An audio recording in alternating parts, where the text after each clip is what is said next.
وهدى ورحمة للمؤمنين.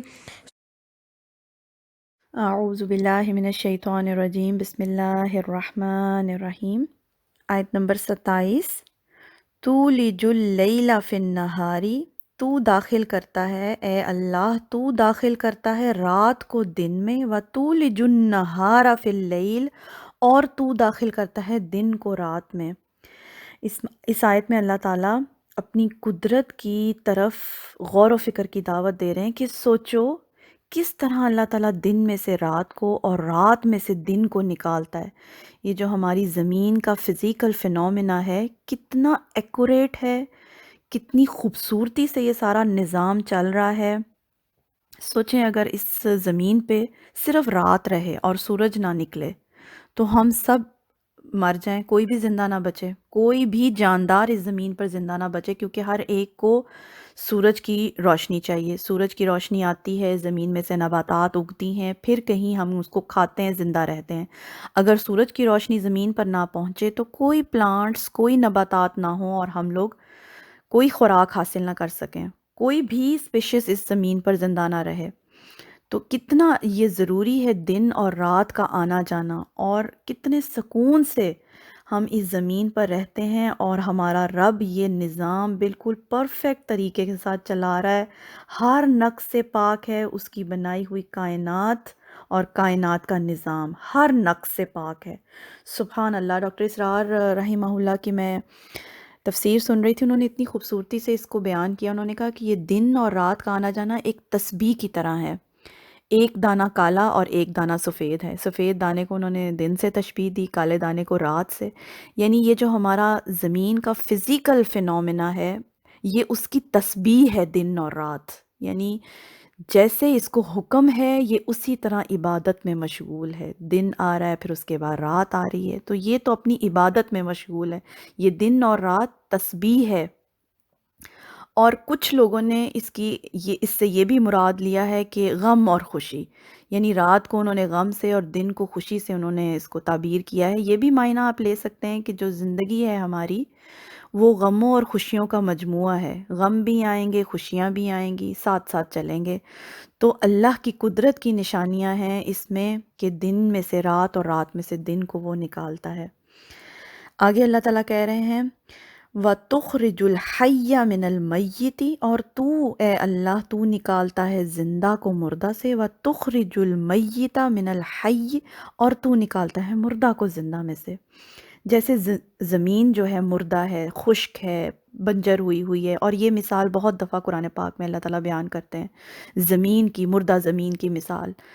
تو ایسے ہے جیسے مردہ ہے زمین، پھر اللہ اس پہ بارش برساتے ہیں، پھر ایک بیج میں سے، ایک مردہ چیز میں سے نباتات اگتی ہے، زندگی آتی، زمین کو زندگی اللہ بخشتے ہیں، پھر ہم اس کو کھاتے ہیں نباتات کو تو ہمیں زندگی ملتی ہے، اور اس طرح سے اللہ کا یہ نظام چلتا ہے۔ اس طرح اللہ تعالیٰ مردہ میں سے زندہ کو اور زندہ میں سے مردہ کو نکالتے ہیں۔ وَتَرْزُقُ مَن تَشَاءُ بِغَيْرِ حساب، اور اے اللہ تو رزق دیتا ہے جس کو تو چاہتا ہے بغیر حساب کے۔ یہ جو رزق کی تقسیم ہے نا، یہ رزق جو لفظ ہے اس کو سمجھنا بہت ضروری ہے۔ ہم لوگ سمجھتے ہیں رزق کا مطلب ہے صرف کھانا پینا ہمارا اور مال، جبکہ رزق سے مراد ہر وہ نعمت اور ہر وہ خیر جو ہمیں دنیا میں دی گئی وہ سب کی سب رزق ہے۔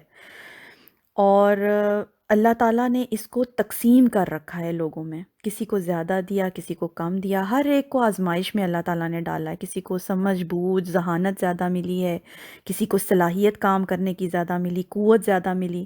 ہدایت بھی اللہ کا رزق ہے، کسی کو زیادہ ہدایت ملی، کسی کو کم ملی۔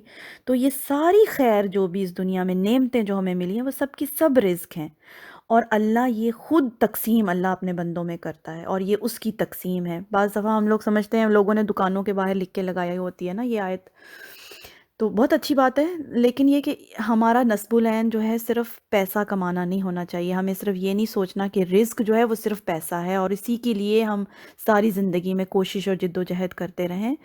اگر ایسی بات ہوتی نا تو پھر تو جو انبیاء ہیں وہ سب سے زیادہ امیر ہوتے، سوچیں نا ذرا کہ ہمارے نبی صلی اللہ علیہ وآلہ وسلم اگر تو پیسہ مال و دولت یہی رزق ہوتا تو نبی صلی اللہ علیہ وسلم کے پاس سب سے زیادہ ہوتا، وہ سب سے زیادہ اپنے لیے خیر مانگتے، لیکن دیکھا ہم لوگوں نے کہ نبی صلی اللہ علیہ وسلم نے اپنی زندگی ساری فقر میں گزاری، پیسہ آیا بھی، مال آیا بھی، فتوحات بھی ہوئیں، لیکن انہوں نے پسند کیا اپنے لیے فقر کی زندگی کو۔